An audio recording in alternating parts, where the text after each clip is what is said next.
wabarakatuh. Innal hamdalillah nahmaduhu wa nasta'inuhu wa nastaghfiruh wa natubu ilaihi wa na'udzu billahi min shururi anfusina wa min sayyiati a'malina. May yahdihillahu fala mudilla lahu wa may yudlil fala hadiya lahu. Wa asyhadu an la ilaha illallah wahdahu la syarika lahu wa asyhadu anna Muhammadan abduhu wa rasuluh. Salawatu rabbihi wa salamuhu alaihi wa ala alihi wa sahbihi ajma'in. Amma ba'd. Kaum muslimin dan muslimat, bapak-bapak, ibu-ibu yang semoga senantiasa dimuliakan oleh Allah Azza wa Jalla.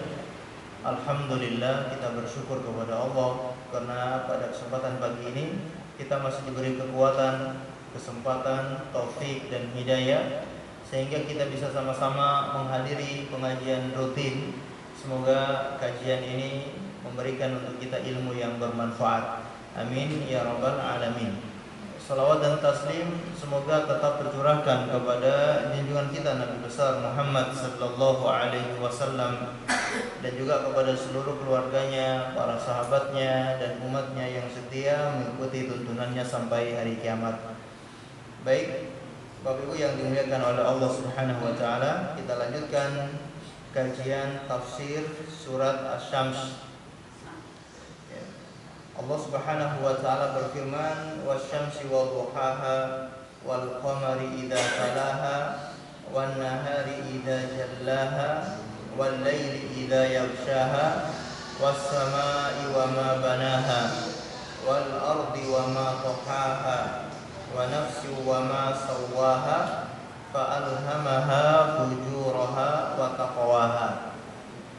Di awal-awal surat ini Allah bersumpah, dan tidak cuma satu sumpah, Allah menggunakan 7 media sumpah.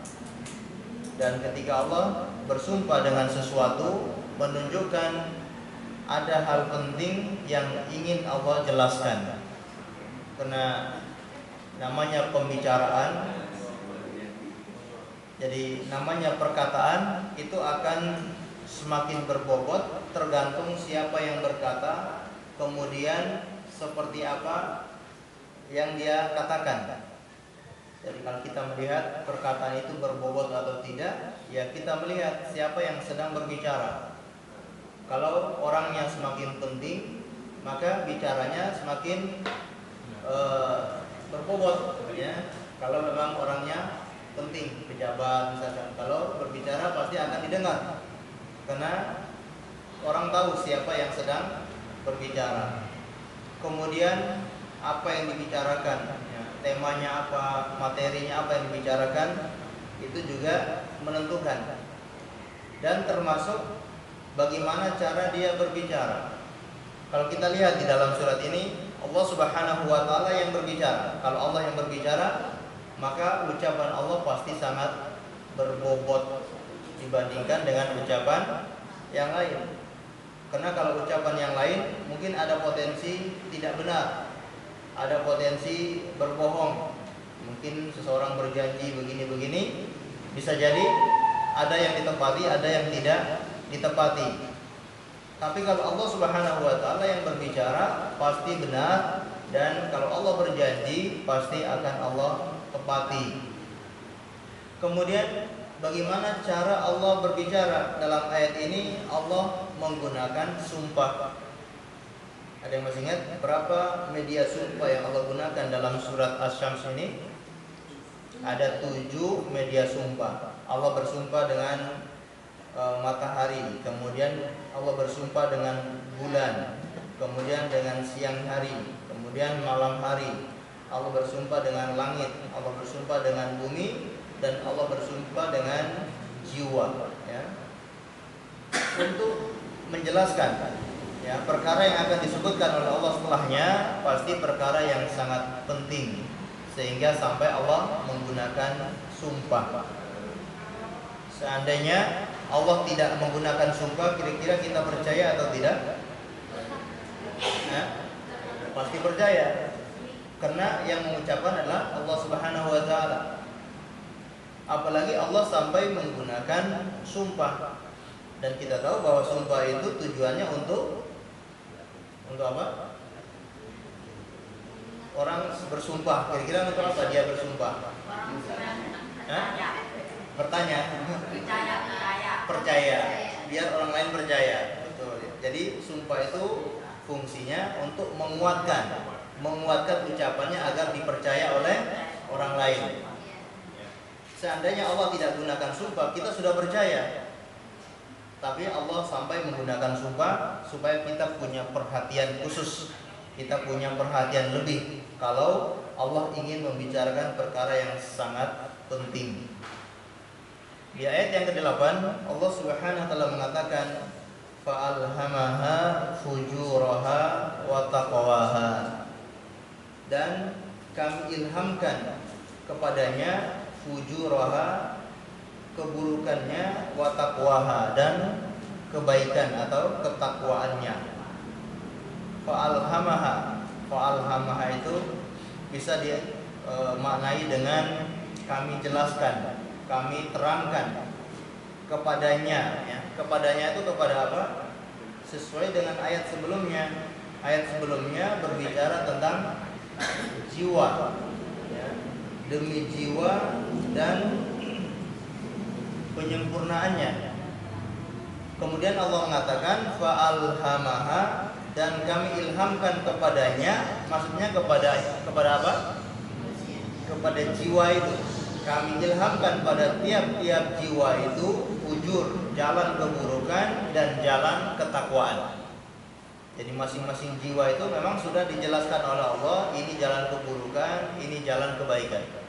Setiap jiwa sudah dijelaskan, ini jalan ketakwaan, ini jalan kebatilan. Semuanya sudah dijelaskan. Bahkan Allah Subhanahu wa taala sebelum adanya kita sekalian, Allah sudah mengambil perjanjian dengan semua manusia. Allah keluarkan semua manusia dari tulang sulbinya Nabi Adam alaihissalam. Kemudian Allah berfirman kepada seluruh manusia, apakah kalian bersaksi aku ini Tuhan kalian? Semua manusia mengatakan bersaksi. Semuanya bersedia bersaksi Allah sebagai Tuhan mereka, dan mereka bersedia untuk menyembah Allah Subhanahu wa taala.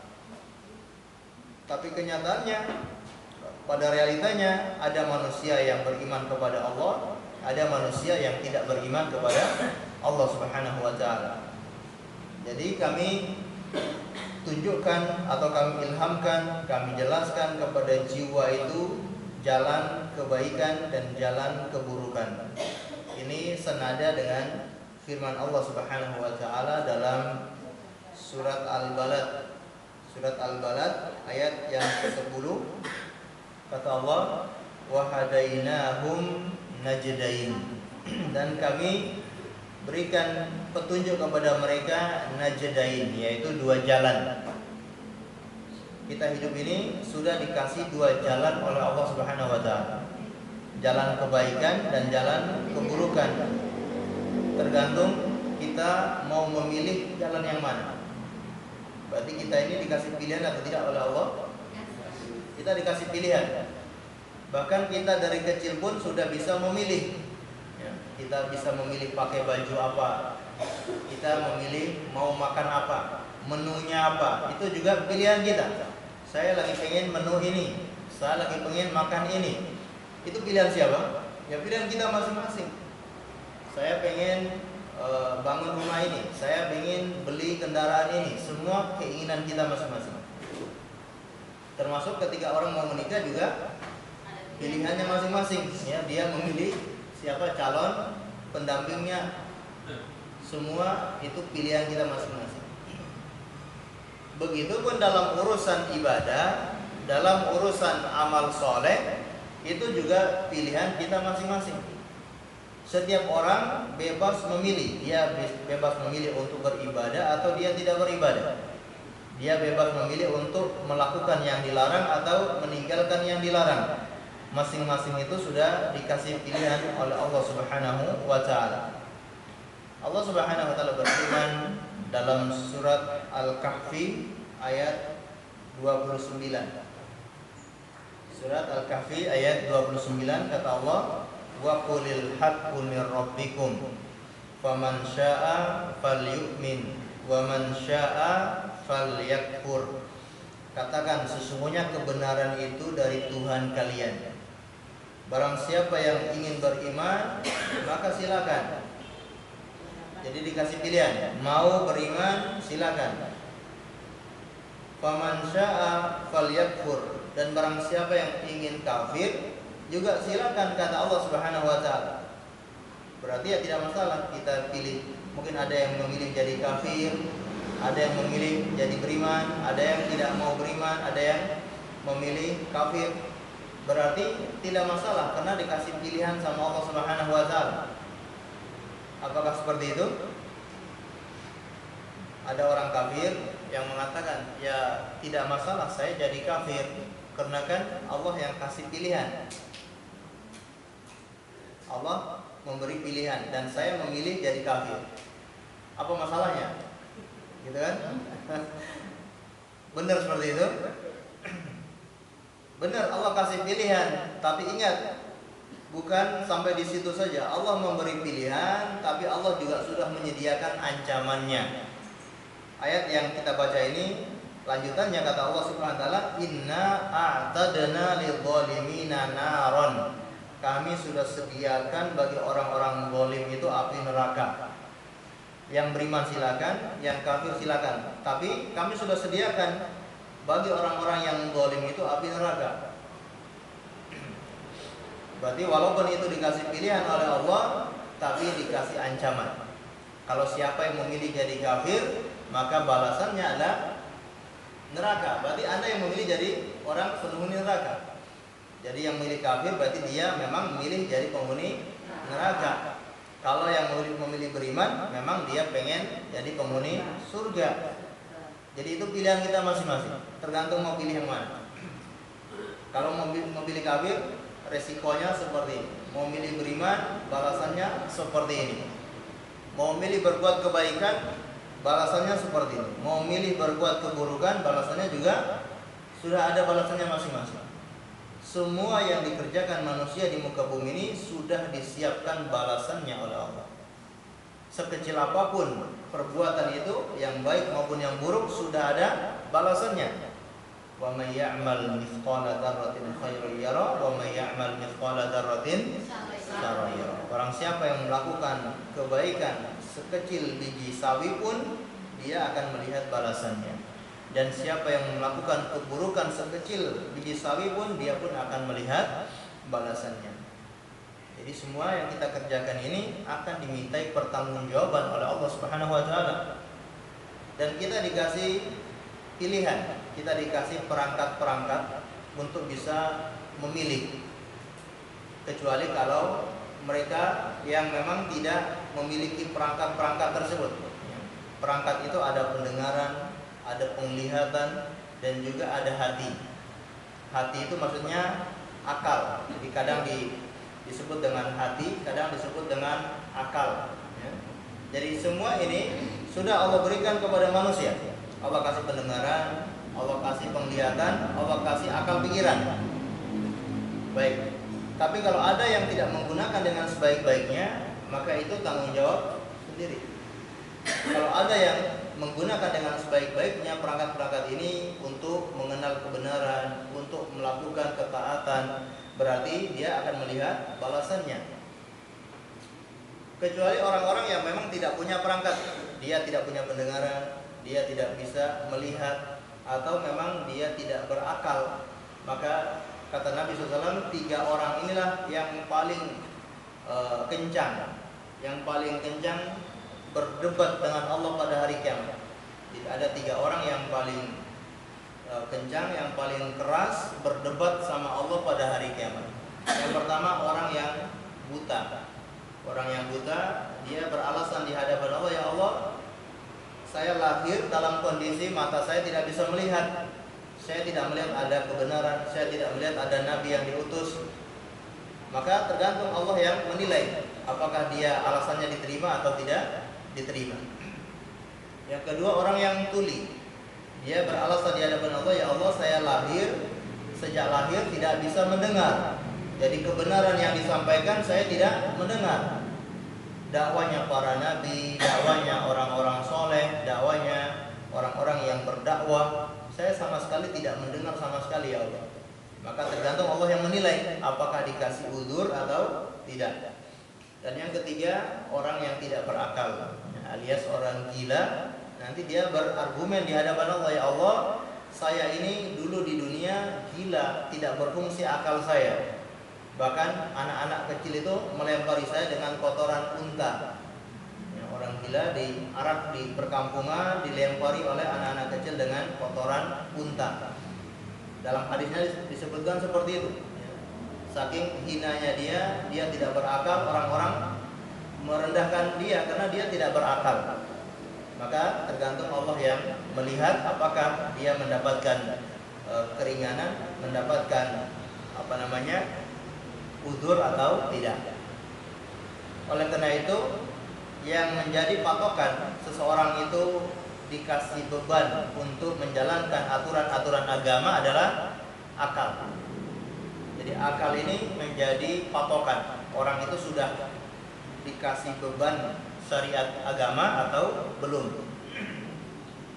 Mungkin Bapak Ibu masih ingat ketika ada pembahasan syarat, yang misalkan syarat wajib sholat, syarat wajib puasa, syarat wajib sholat yang biasanya harus beragama Islam. Kemudian apalagi berakal sehat. Puasa juga sama, berakal sehat. Rata-rata ibadah itu persyaratannya berakal sehat. Karena akal itu penentu. Kalau akalnya tidak waras, tidak sehat, dia tidak terkena beban syariat. Kalau dia berbuat dosa tidak dicatat sebagai dosa, dia berbuat kebaikan juga tidak dicatat sebagai pahala, karena dia tidak punya akal. Begitupun anak yang belum usia balik. Anak kecil ya, belum balik, itu belum terkena kewajiban syariat. Belum ada kewajiban sholat, belum ada kewajiban puasa, belum ada kewajiban apalagi ibadah-ibadah yang lain. Kecuali memang ada ibadah-ibadah yang bukan ibadah fisik, tapi dia merupakan ibadah harta. Ini bisa mengenai apakah orang gila maupun anak kecil juga terkena kewajiban. Seperti zakat fitrah misalkan, zakat mal. Walaupun dia anak kecil, kalau hartanya memang sudah wajib zakat, ya dia wajib dizakati harta itu. Karena ibadah ini berkaitan dengan harta, bukan dengan fisik orang tersebut. Ya. Contoh misalkan zakat fitrah, dihitung berapa anggota keluarga, berapa anggota dalam keluarga itu. Walaupun mungkin di antara anggota keluarga ada yang anak kecil atau ada yang tidak waras, tapi dihitung semua ya, zakat fitrahnya. Begitupun zakat mal. Ada orang gila tapi hartanya miliaran. Orang gila hartanya miliaran. Masya Allah. Kalau sudah sampai nisab, sampai haul, wajib zakat itu dikeluarkan, walaupun yang punya orang gila. Saking banyak hartanya sampai gila ya. Gila harta. Ya. Ya, ada cerita dulunya dia punya bank titil ya, bank keliling. Sering mengutangi di pasar-pasar. Sampai usianya tua enggak normal ya. Sering keluar rumah tidak pakai baju, bajunya ditaruh di atas pundaknya, kemudian hartaku mana ya, teriak-teriak seperti itu, tidak sadarkan diri. Ini siksaan bagi orang yang pelaku riba gitu ya. Hartanya banyak ya, rumahnya di mana-mana, tapi di usia tuanya dia jadi gila. Nah, orang seperti itu hartanya tetap wajib dizakati. Baik, setiap kita dikasih perangkat oleh Allah, penglihatan, pendengaran, dan juga hati. supaya manusia itu bisa mengolah informasi yang Allah sampaikan. Allah Subhanahu wa taala menyampaikan informasi itu melalui lisan-lisannya para nabi. Allah utus duhur. Syuruk insyaallah. Ya.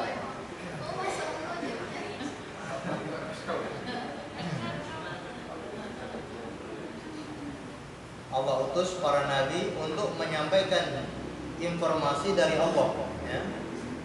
Kemudian para nabi itu meninggal dunia, dilanjutkan lagi oleh para sahabat atau murid-muridnya para nabi.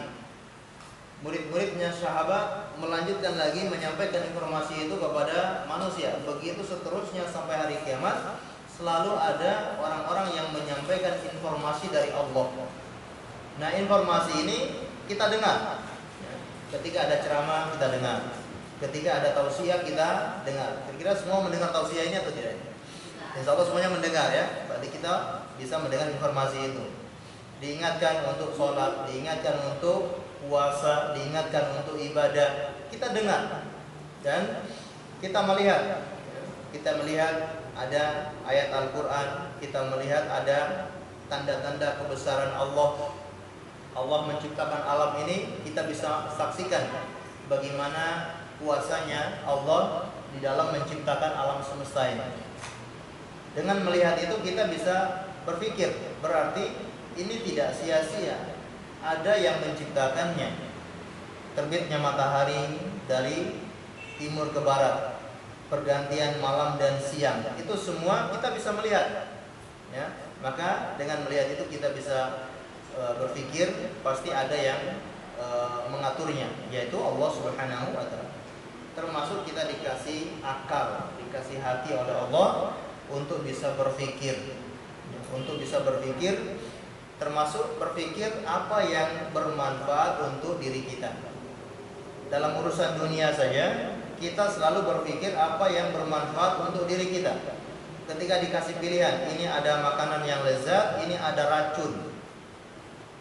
Dan kita sudah punya akal, kita punya pendengaran, kita punya penglihatan, kira-kira kita mau pilih yang mana? Pasti dia akan pilih makanan yang lezat, makanan yang bergizi untuk tubuhnya. Dia menghindari makanan yang beracun, karena dia tahu makanan itu akan merusak badannya. Dan begitu terus dalam segala urusan. Dalam segala urusan di dunia ini, kita selalu memilih hal-hal yang baik untuk diri kita. Baik. Begitupun dalam urusan ibadah, harusnya seseorang memilih hal-hal yang bermanfaat untuk akhiratnya. Kalau dalam urusan dunia, kita selalu memilih yang bermanfaat untuk dunia kita. Tapi kenapa dalam urusan akhirat kita tidak memilih hal-hal yang bermanfaat untuk akhirat? Kira-kira apa yang bermanfaat untuk akhirat? Amal soleh. Amal soleh itulah yang akan bermanfaat untuk akhirat. Nanti pada hari kiamat, orang yang dizalimi itu akan balas, ya.